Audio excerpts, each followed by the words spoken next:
सबसे पहले हमने आपको समझाया था कि विकास क्या है, उसके बाद इसके अंतर्गत दूसरा शीर्षक आया था विभिन्न व्यक्ति विभिन्न लक्ष्य।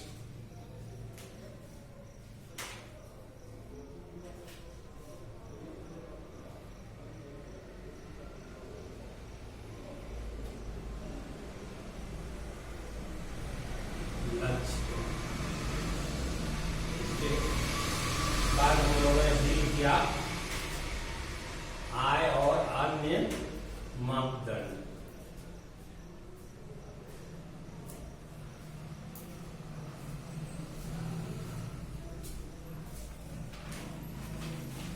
अगले शीर्षक के रूप में हम लोगों ने डील किया है राष्ट्रीय आय विकास।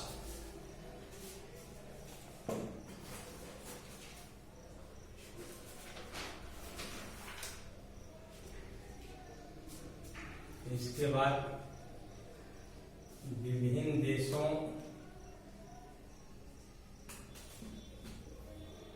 या राज्यों की तुलना।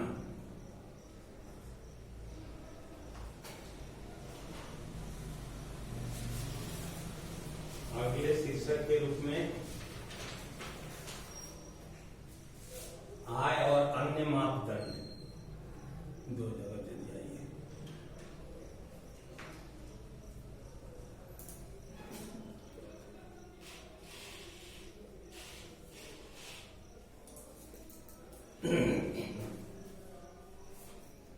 नेक्स्ट चैप्टर हम लोगों ने पढ़ा था सार्वजनिक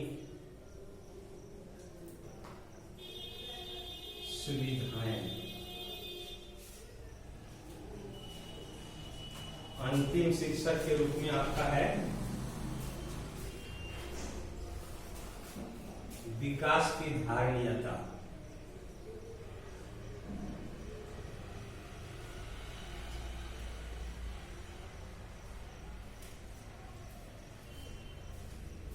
ये शीर्षक है जो हम लोग आज डील करेंगे, विकास की धारणीयता। इतने शीर्षकों को हम लोगों ने डील कर चुका है 3 क्लासेज में। ये चौथा क्लास है जिसमें हम लोगों को डील करना है विकास की धारणीयता। तो सबसे पहले हम धारणीयता शब्द की व्याख्या करते हैं। धारणीयता क्या है? धारणीयता का मतलब वह स्वीकार्यता।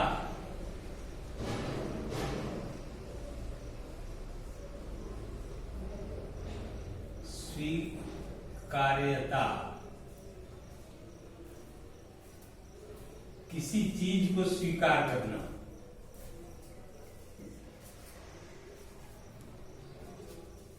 किसी चीज को स्वीकार करना, ये धारणीयता का अर्थ है। तो विकास के बारे में आपने पढ़ा और देखा कि विकास जो है आदि काल से मानव सभ्यता जब से शुरू हुई तब से यह विकास या प्रगति की धारणा चलती रही है मानव के साथ। आज भी हम देखते हैं कि विकास शब्द बहुत मायने रखता है किसी भी मानव सभ्यता में, मानव जीवन में, किसी देश के लिए, किसी राज्य के लिए, विश्व के लिए। आज सारे देश विकास के दौर में गुजर रहे हैं। सभी लोग अधिक से अधिक विकास करना चाहते हैं। सभी लोग चाहते हैं कि हमारा देश विकसित हो, सबसे आगे निकला रहे। तो अगर आप कोई देश या राज्य या कोई महादेश है, अगर वह विकसित अवस्था में है, बहुत काफी आगे है, इसका मतलब आप कह सकते हैं कि वहां के लोगों का उपभोग करने की क्षमता, खरीदने की क्षमता सबसे अधिक है, क्योंकि वहां के लोगों की आय सबसे ज्यादा है। और जब आय ज्यादा है तो उनके पास खरीदने की शक्ति ज्यादा है। और जब किसी वस्तु को खरीदने की शक्ति ज्यादा होती है तो लोग ज्यादा वस्तुओं का उपभोग करते हैं। और जब ज्यादा वस्तुओं का उपभोग करते हैं तो वैसे देशों को हम विकसित मानते हैं। और विकसित देश वाले जहां लोग रहते हैं, जिस विकसित देश में रहते हैं, वे लोग यह कल्पना करते हैं कि हमारा देश और आगे की ओर विकसित होते रहे, बढ़ते रहे, या कम से कम यह प्रयास करते हैं कि जिस स्तर पर हम लोग हैं हमारा वह स्तर नीचे न पहुंचने पाए, हम आगे की ओर बढ़ते रहे निरंतर, और नहीं तो कम से कम हम जहां हैं उस स्टेटस को बनाए रखें। यह कोशिश सभी लोगों की होती है, लेकिन यहाँ प्रश्न है कि विकास की धारणा, यह जो विकास की भावना है, उस विकास को हम लोग कहां तक मान्यता दें? कितनी सीमा है इस विकास की?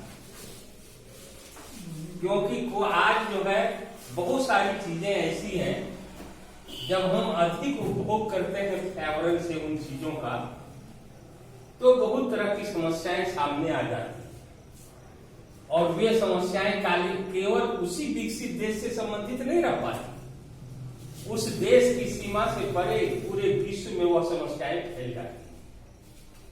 जैसे प्रदूषण की समस्या। प्रदूषण की समस्या किसी एक देश से संबंधित नहीं है। पर्यावरण प्रदूषण हो गया तो वह प्रदूषण अगर अमेरिका के चलते फैल रहा है, क्योंकि अमेरिका में प्रति व्यक्ति आय ज्यादा है, भारत के तुलना में कम से कम 10 गुना है, तो वहां का एक व्यक्ति जितना उपभोग करता है उसके बराबर 10 व्यक्ति भारत के लोग उपभोग करते हैं। यानी 10 व्यक्ति के बराबर अकेला अमेरिकन एक व्यक्ति उपभोग करता है। जितना जल हम उपभोग करते हैं एक व्यक्ति, जितना हम वस्त्र या अन्य संसाधन का उपयोग करते हैं, पेट्रोल का उत्पादन उपभोग करते हैं, उसका 10 गुना उपभोग अमेरिका का एक व्यक्ति करता है। तो वैसी स्थिति में अगर प्रदूषण फैलती है वातावरण में, तो वह प्रदूषण केवल अमेरिका तक सीमित नहीं रहेगा, वह प्रदूषण पूरे विश्व में, यहाँ तक कि भारत वगैरह जितने देश हैं सब में फैल जाएगा। तो आज विकास के चलते जो प्रदूषण फैल रहे हैं, या बहुत तरह की समस्याएं, जैसे कि भूमिगत जल स्तर में कमी,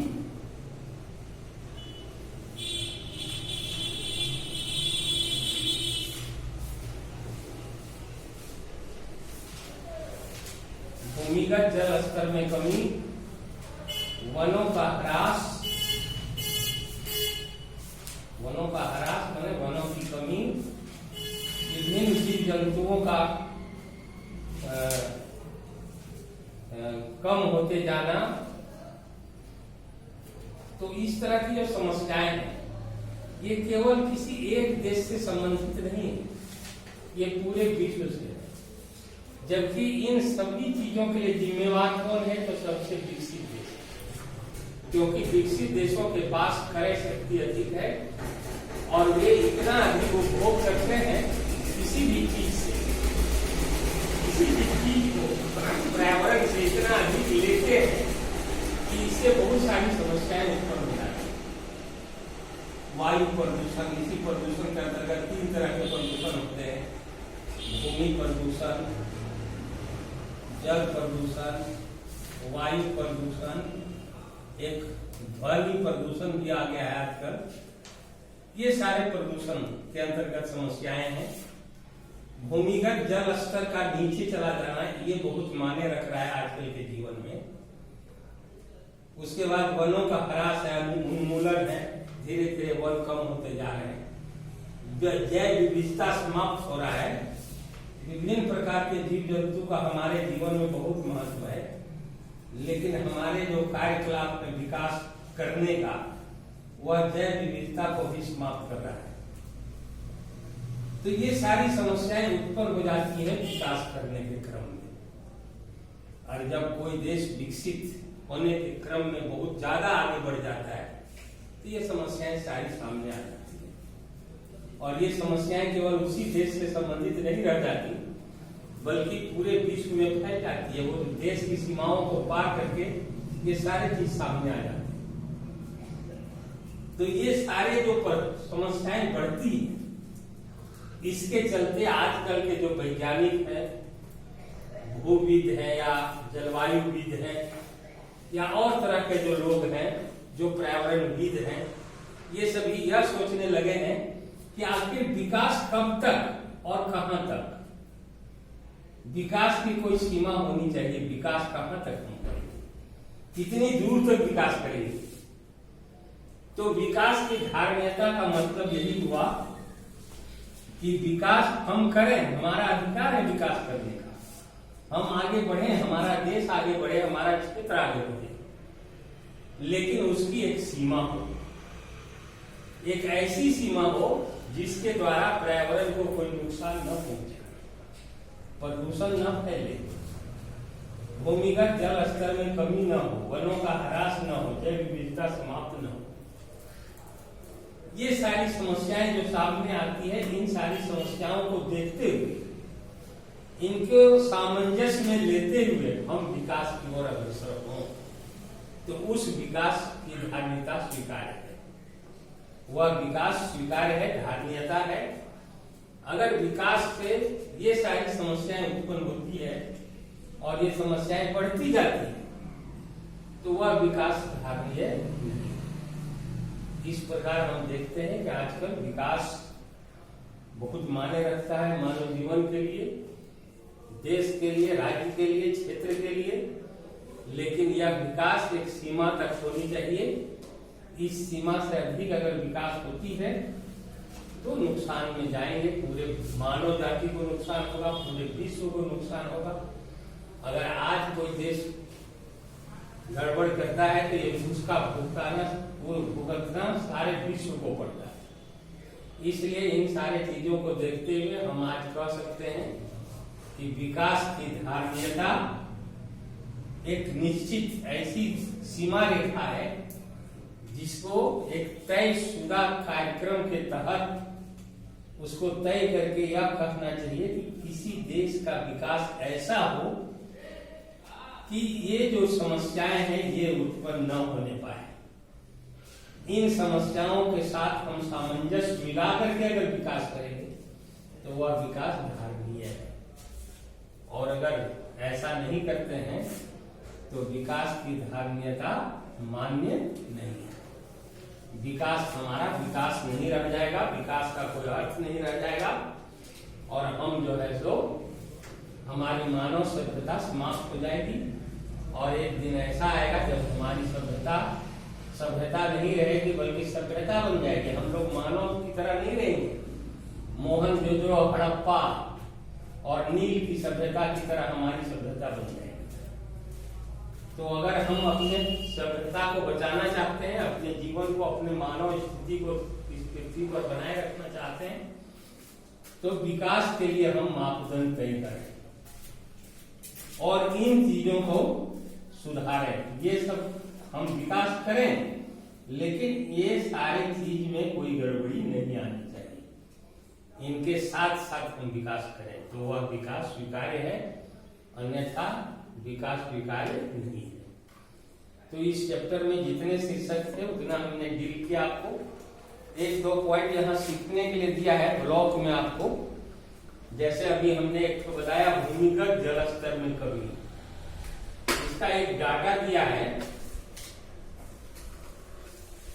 कि अति जल दोहन से जब बहुत ज्यादा जल अवशोषित करते हैं हम भूमिगत जल, भूमिगत जल का मतलब होता है भूमि के नीचे का जल, जिसको हम बोरिंग करके, कुआं खोद करके जमीन से निकालते हैं और सिंचाई आदि कार्यों में उपयोग करते हैं, शहरों में सप्लाई करते हैं पेयजल वगैरह। तो इसका जब हम अति जल का दोहन करते हैं तो जल स्तर नीचे चला जाता है। यहां दिया है कि 300 जिलों में सूचना मिली है कि पिछले 20 सालों में पानी के स्तर में 4 मीटर कमी आई है। 20 वर्षों में, पिछले 20 वर्षों में 4 मीटर जल स्तर नीचे चला गया है।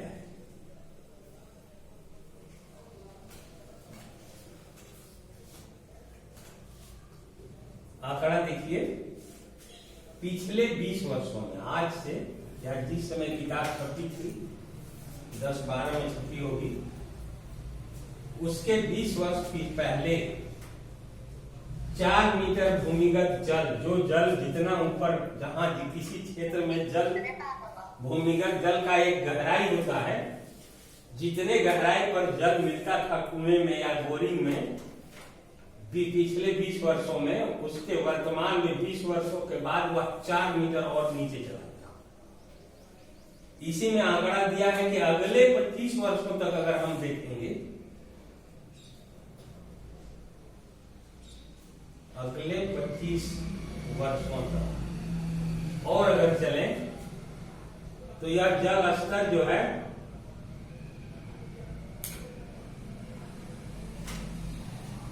60%। हाँ, अगर अगले 25 वर्षों तक हम इसी तरह से जल का दोहन करते रहे तो विश्व के 60%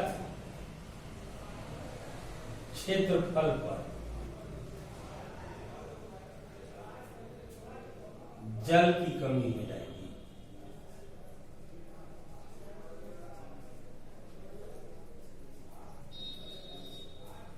यह एक चेतावनी है हम लोगों के लिए कि जो जल स्तर आपका वर्तमान में है, वह जल स्तर इतना नीचे चला जाएगा कि हम नीचे से जल उठा नहीं पाएंगे और 60% क्षेत्रफल भूमि पर जल की कमी हो जाएगी, और वो भी बहुत ज्यादा दिनों में नहीं, मात्र 25 वर्षों में। अगले 25 वर्षों में विश्व की 60% क्षेत्रफल पर जल की कमी हो जाएगी। यहां देखने की बात यह है कि आप कह सकते हैं कि सर भूमिगत जल स्तर तो नवीकरणीय संसाधन है। नवीकरणीय संसाधन का मतलब होता है वैसे संसाधन जिनका हम पुनर्पूर्ति कर सकते हैं। तो वर्षा जब होती है, वर्षा के दिनों में, तो भूमिगत जल स्तर पुनः प्राप्त हो जाता है, ऐसा आप कह सकते हैं। लेकिन अभी वर्तमान में क्या है कि जितनी वर्षा हो रही है भूमि पर, और उससे जितना भूमिगत जल स्तर को जल मिल रहा है, उससे कई गुना जल हम अवशोषित कर रहे हैं जमीन के नीचे से।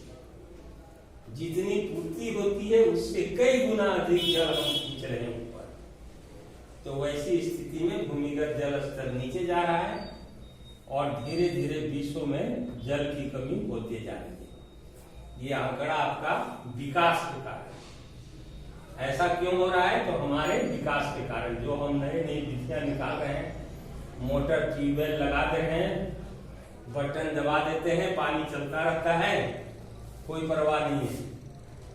कुआं से रस्सी से खींचते हैं, चापाकल चला चला के अगर पानी यूज करते हैं तो उसमें मानव पावर लगता है, ताकत लगती है, मेहनत लगता है। चापाकल चला के कुएं से पानी खींच के अगर कोई व्यक्ति नहाना चाहेगा, कपड़ा धोना चाहेगा, तो 1 बाल्टी 2 बाल्टी से ज्यादा वो नहीं गिराएगा पानी। लेकिन अगर बटन दबा के मोटर से पानी चलाएगा और नहाना शुरू करेगा तो 10 बाल्टी गिराया कि 20 बाल्टी उसको होश नहीं रहेगा। वो नल को खोल देगा, पाइप को खोल देगा, उसके नीचे बैठ जाएगा। गर्मी के दिन है, बहुत ताजा ताजा बढ़िया पानी आ रहा है, वो गिराता रहेगा पानी, उस पर कोई ध्यान नहीं देगा। लेकिन चापाकल चला के अगर नहाना पड़ेगा तब तो हाथ नहीं लगेगा 2 बाल्टी 3 बाल्टी चलाने। तो ये जो नई नई विधियां आ रही है, इसके कारण जो है सो भूमिगत जल स्तर नीचे जा रहा है, क्योंकि जल का उपभोग कई गुना बढ़ गया है। पंजाब, हरियाणा, उत्तर प्रदेश का उत्तरी पश्चिमी भाग, जो कृषि के भंडार हैं, अन्न के भंडार हैं, वहां इतने अधिक भूमिगत जल का अवशोषण हो रहा है सिंचाई कार्य के लिए कि वहां पर और भूमिगत जल नीचे जा रहा है। ये सब समस्याएं हैं जिसके चलते विकास के लिए एक स्वीकार सीमा होनी चाहिए। ऐसा नहीं कि विकास के दौड़ में हम आगे निकलते चले जाएं और इन चीजों को भूलते चले जाएं, और एक बार ऐसा समय आए जब आदमी को पीने के लिए जल भी उपलब्ध न हो।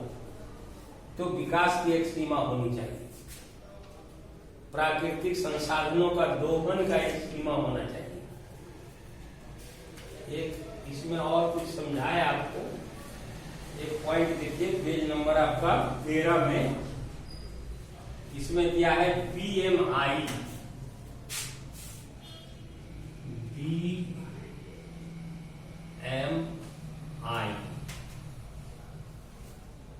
BMI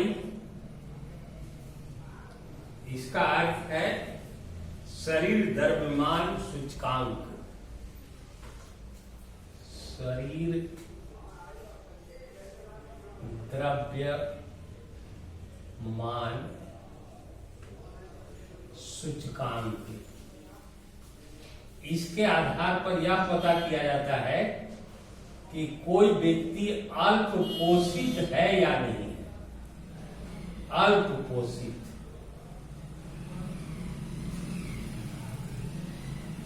आज भारत में अल्प पोषित की बहुत समस्या है।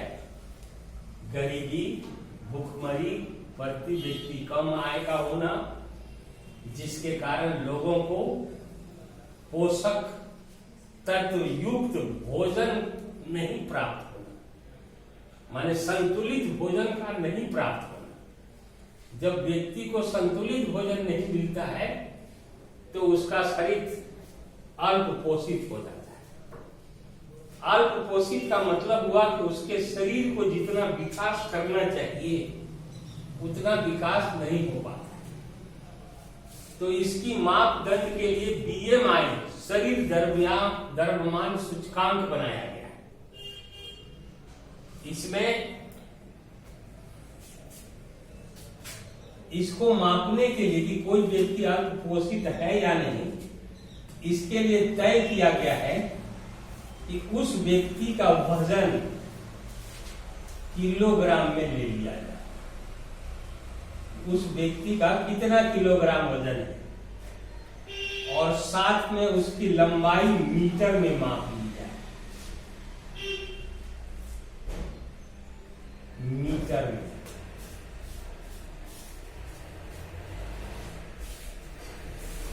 कोई व्यक्ति अल्प पोषित है या नहीं है, BMI यानी कि शरीर द्रव्यमान सूचकांक के द्वारा हम चेक कर सकते हैं कि कोई व्यक्ति अल्प पोषित है या नहीं। इसके लिए व्यक्ति के शरीर का वजन लिया जाता है किलोग्राम में, उसकी लंबाई मीटर में ली जाती है और वजन बटा लंबाई से डिवाइड किया जाता है। और यदि यह भागफल 18.5 से कम आता है तो वह व्यक्ति अल्प पोषित है। तो व्यक्ति अल्प पोषित माना जाएगा।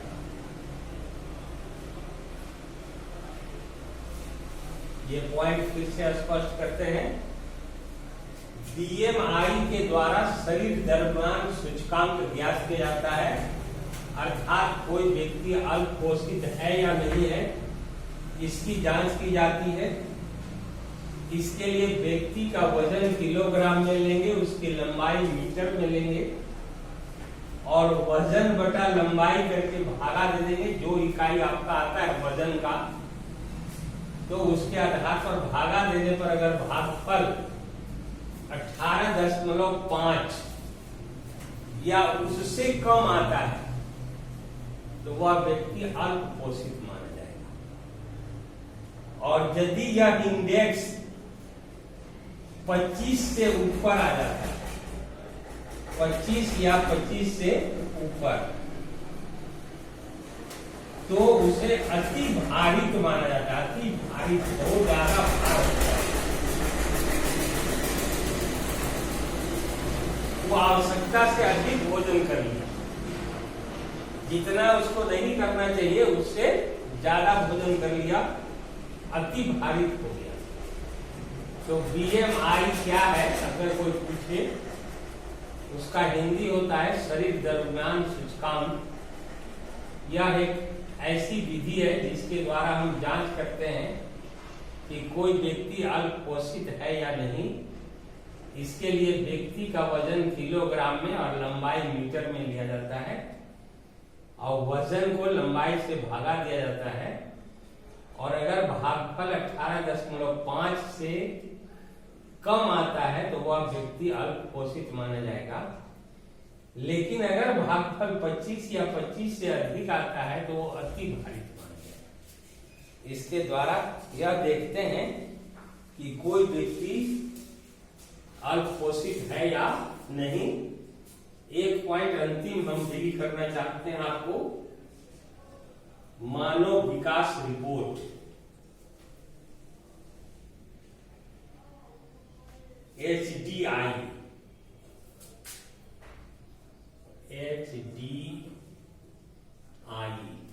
मानव विकास रिपोर्ट।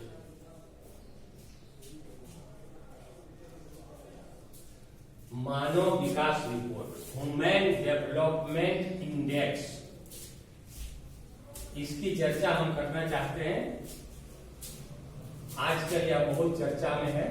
HDI ह्यूमन विकास रिपोर्ट। इस रिपोर्ट को तैयार करता है आपका UNDP।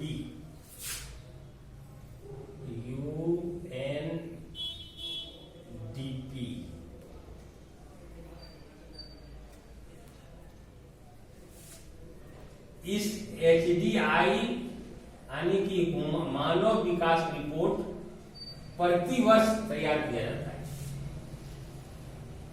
इसमें औसत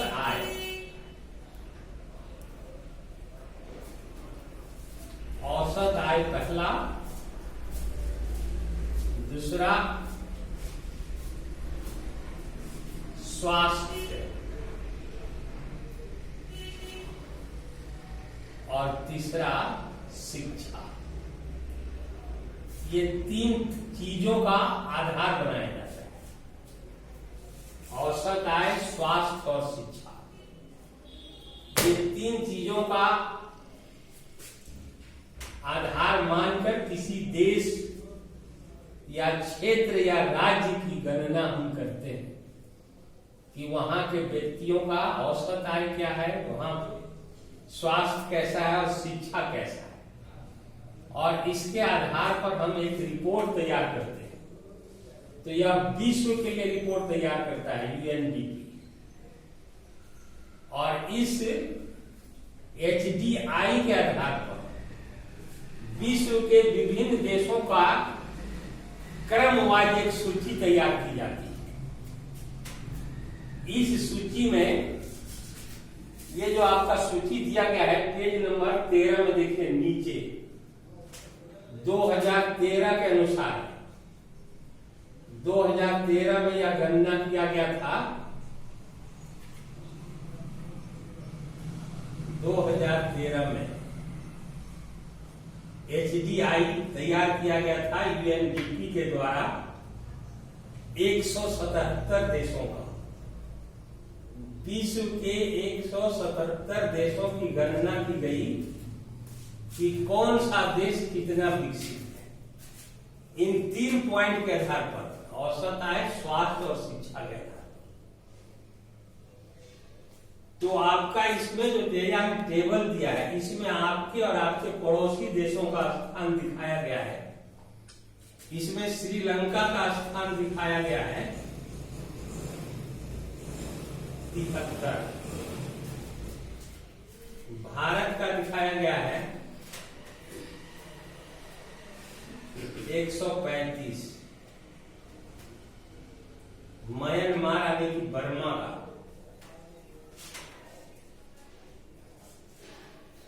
मार 150, पाकिस्तान का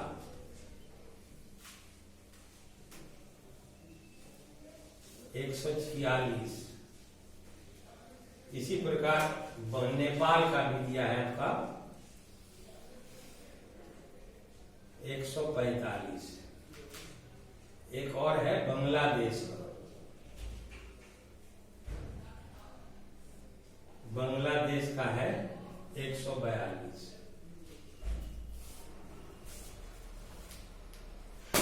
तो यह जो 2013 में यूएनडीपी ने एचडीआई तैयार किया 177 देशों का, इसमें अगर आप अपने देश और अपने पड़ोसी देशों की तुलना करते हैं तो श्रीलंका सबसे ज्यादा विकसित अवस्था में, उसका स्थान 73वां पूरे विश्व में। आपका स्थान 135वां है, 177 में 135वां, और बाकी और पीछे हैं। कहने का मतलब श्रीलंका से भी हम लोग पीछे हैं इन तीनों इंडेक्स के आधार। तो इस तरह से बीएमआई को ध्यान रखना है, एचडीआई को ध्यान रखना है, भूमिगत जल स्तर को ध्यान रखना है। ये 3 पॉइंट अलग से इसमें ब्लॉक बना के दिया है, उसको भी हमने ड्रिल करके आपको दिखाया। इस प्रकार यह चैप्टर बिल्कुल समाप्त हो गया है आपका। अब अगर आपको नोट्स बना सकते हैं तो इसमें बनाइए, सारा पीछे दिया हुआ है क्वेश्चन, और इसी के आधार पर नोट्स तैयार होगा आपका। और कल आप जो क्वेश्चन आपका डील नहीं हो पाएगा आप पूछ सकते हैं, तैयारी करके आएंगे। ऑब्जेक्टिव भी है इसमें, दीर्घ उत्तरीय और लघु उत्तरीय प्रश्न भी दिए गए हैं इसमें। और अलग से अगर कोई टॉपिक, जितने टॉपिक हमने डील किया है, देखो यहाँ पर लिखे हैं टॉपिक, इनमें से कोई भी टॉपिक अगर आपके क्वेश्चन में नहीं आता है तो उसको अलग से अपने नोट्स पर थोड़ा सा लिख लेंगे, उसके बारे में जानकारी रखेंगे। ये भी जानकारी रखेंगे कि बीएमआई क्या है, एचडीआई क्या है, इसको कौन तैयार करता है। 2013 में एक लिस्ट आपका दिया है 177 देशों का। भूमिगत जल स्तर की समस्या को देखना है, किस तरह से आंकड़ा भाग रहा है। विकास की धारणीयता अंतिम शीर्षक था, आज हमने डील किया आपको विस्तार से। इस तरह से ये लेसन आपका समाप्त होता है। अब अपना क्वेश्चन आंसर आप तैयार करिएगा, जो समस्या रहेगी कल आप पूछेंगे।